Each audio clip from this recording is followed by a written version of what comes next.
name is Susan English and I'm the museum coordinator for the Village of Addison. Today's focus for a Bit of Addison History segment is World War I and Addison. 2017 marks the centennial anniversary of U.S. involvement in World War I.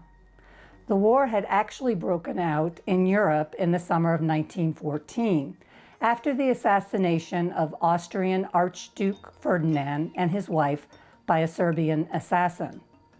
In May 1915, President Woodrow Wilson was able to keep the U.S. out of the European conflict despite the sinking of the British passenger liner Lusitania by a German U-boat. The attack resulted in the loss of over 1,000 lives, mostly women and children, of which 128 people were American citizens. President Wilson threatened to go to war with Germany if the sinkings of what he termed neutral shipping continued. Germany scaled back its submarine attacks temporarily. In the winter of 1917, Germany resumed unrestricted submarine warfare on all transatlantic shipping. On April 2nd, Wilson asked Congress to declare war on Germany to preserve democracy. And on April 6, 1917, the U.S. was officially at war. Once it declared war, the U.S. had to assemble a fighting force. In mid-May, the Selective service system was established. During the war, there were 3 registration periods. The first one was held on June 5, 1917, for all men between the ages of 21 and 31. The second registration was on June 5, 1918, and the third and final registration was held on September 12, 1918, for all men 18 to 45. Research of World War I registrations available for Addison residents led to the identification of 4 men who registered and were subsequently enlisted in World War I.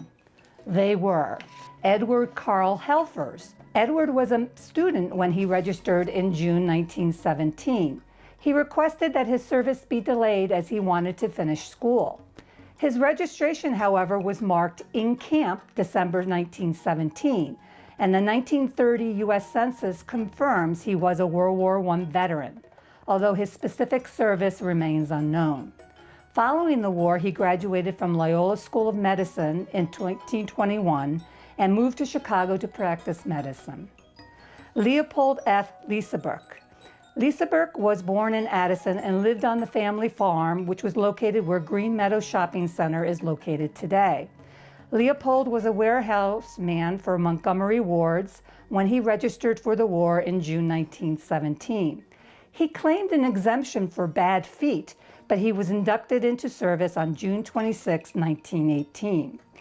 Leopold served as a private in Company D, 18th Battalion of the U.S. Guards. The U.S. Guards' duty was to provide security for the home front. Arthur C. Messin. When Arthur registered for the war in Addison in June 1917, he was the bank cashier at the Addison State Bank. His registration notes that he was in camp June 1918. He served in the Army from June 26, 1918 until March 15, 1919. No further service information is known. After the war, Arthur returned to his job at the Addison State Bank as cashier. Walter F. Strauschild.